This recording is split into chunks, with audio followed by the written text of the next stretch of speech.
이 장에서는 나오미는 집에 가만히 있고 룻이 먼저 나서서 이삭을 주우러 갔습니다. 이제 3장에서는 나오미가 며느리 룻을 위해 먼저 생각하고 나서게 됩니다. 1절에 보시면 룻을 위하여 안식할 곳을 구하겠다라고 하는데, 이 말은 1장 9절에 보시면 이 며느리들이 각기 남편의 집에서 위로받기를 바란다라는 그 말과 같습니다. 이제 자신을 따라서 타지에 온 이 며느리 룻을 위해서 시어머니 나오미가 안식할 방법을 찾습니다. 이 장에서 하나님께서 보아스를 통해서 이 룻과 나오미를 도우셨다는 사실을 이제 나오미는 깨닫고 받아들이게 됩니다.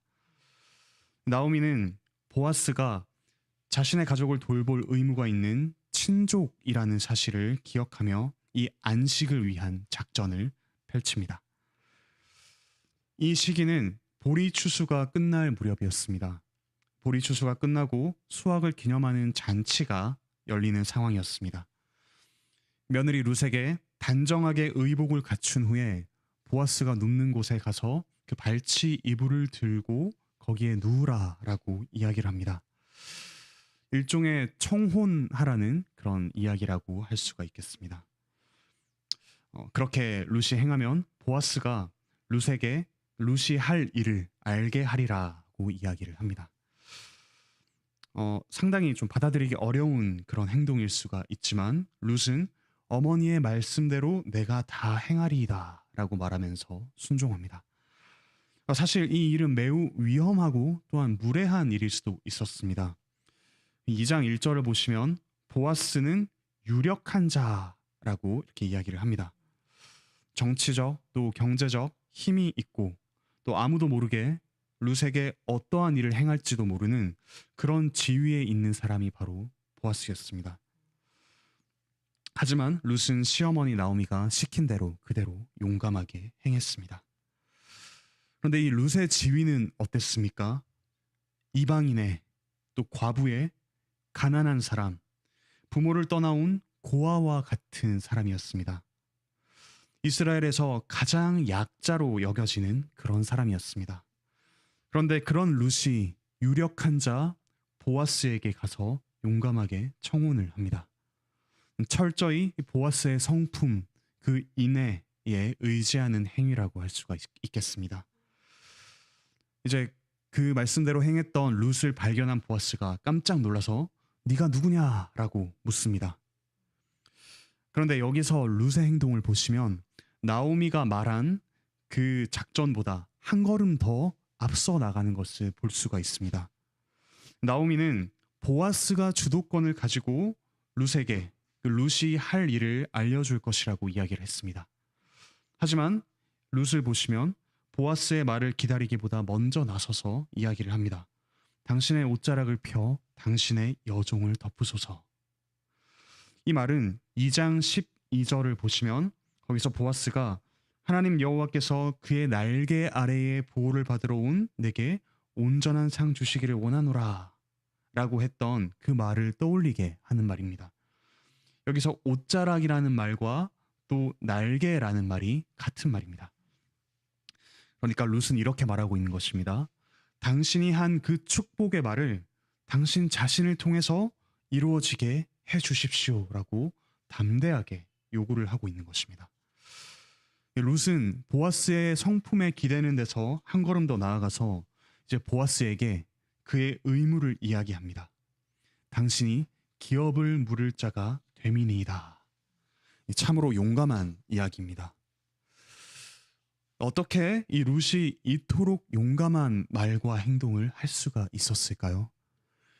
10절에서 보아스는 이런 룻에게 네가 베푼 인애가 처음보다 나중이 더하도다라고 이야기를 합니다.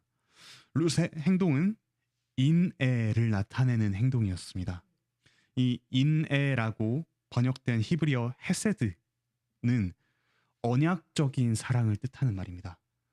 하나님께서 자기 백성을 사랑하시는 그 사랑, 상대방에게 자신을 묶어 매어서 헌신하는 그 사랑을 두고 인애, 헤세드라고 합니다. 룻은 이 시어머니 나오미를 향한 이 인애, 헤세드로 이처럼 용감한 행동을 했습니다. 룻은 보아스에게 자기를 소개하면서 당신의 여종이라며 자신을 낮췄습니다. 그런데 11절을 보시면 보아스는 룻을 두고 내 딸아라고 이야기를 하면서 그를 품고 안심시킵니다. 룻에게 일방적으로 그가 할 일을 이야기하기보다는 룻의 말대로 내가 다 행하겠다라고 오히려 이렇게 이야기를 합니다. 어떻게 보면 역전이 일어난 것이라고 할 수 있습니다. 그리고 심지어 룻을 두고 현숙한 여자라고 이야기를 합니다. 이 현숙한 여자라는 말은 보아스를 소개하던 유력한 자라는 말과 똑같은 말입니다.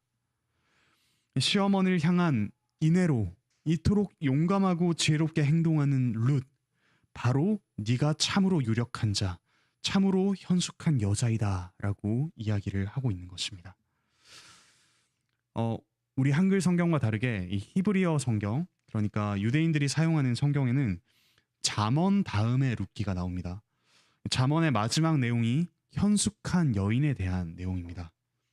그러니까 이 히브리어 성경의 순서대로 말씀을 읽어가다 보면 잠언에서 말하는 현숙한 여인의 대표적인 예로서 만나는 인물이 바로 이 룻이라고 이야기를 할 수가 있겠습니다. 그저 소위 말하는 여성스러운 자신의 몸을 사리는 그런 사람이 아니라 시어머니 나오미를 위해서 용감하게 자신의 어떤 명성과 자신의 명예와 자신의 생명까지도 내어놓을 수 있는 그런 용감한 여인, 손에 굳은 살이 가득 박힌 여인을 현숙한 여인이라고 부를 수가 있겠습니다. 이제 이 현숙한 여인 룻의 말을 들은 보아스는 기업 물을 자의 의무를 행하려고 합니다. 하지만 그 감동받은 자신의 마음을 가지고 성급하게 행동하기보다는 하나님의 말씀의 질서를 따라서 보아스의 인애를 행하는 모습을 볼 수가 있습니다. 보아스 역시 기업을 물을 자가 맞았지만 그보다 앞서서 먼저 기업 물을 그런 의무를 가진 사람이 있었던 것입니다.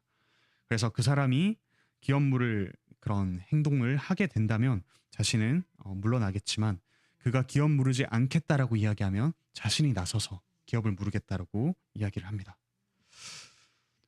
그리고 13절을 보시면 이제 그런 이야기가 쭉 나오고 13절 마지막에 아침까지 누워 있을지니라 라고 이야기를 합니다.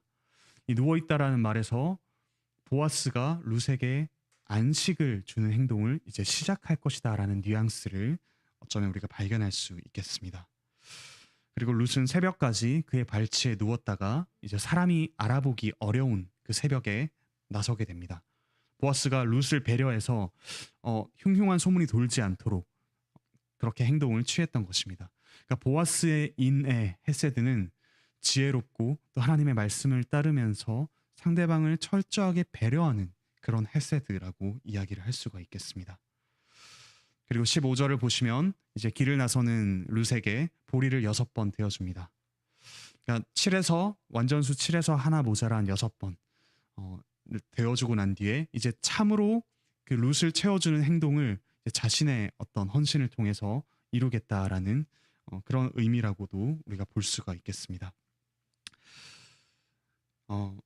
그렇게 이제 집으로 돌아온 룻 그리고 나오미가 이야기를 펼치는데 18절을 보시면 시어머니가 룻에게 이렇게 이야기합니다. 내 딸아, 이 사건이 어떻게 될지 알기까지 앉아 있으라. 그 사람이 오늘 이 일을 성취하기 전에는 쉬지 아니하리라 라고 이야기합니다. 이제 룻과 나오미의 안식, 위로를 위해서 자신의 안식을 잠시 접어두는 보아스, 참 안식을 주기 위해서 행동에 나서는 보아스에게 이제 주목하게 됩니다.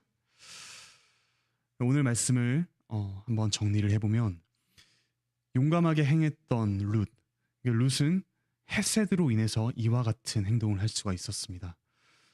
시어머니를 따라서 저 먼 타지로 나왔던 룻, 자신의 처지는 이방인이요, 과부요, 가난한 사람이었지만 그런 처지에 개의치 않고 용감하게 시어머니의 말씀을 따랐던 룻, 그리고 시어머니의 요구에서 한 걸음 더 나아가서 보아스에게 적극적으로 인애를 행하기를 요구했던 룻.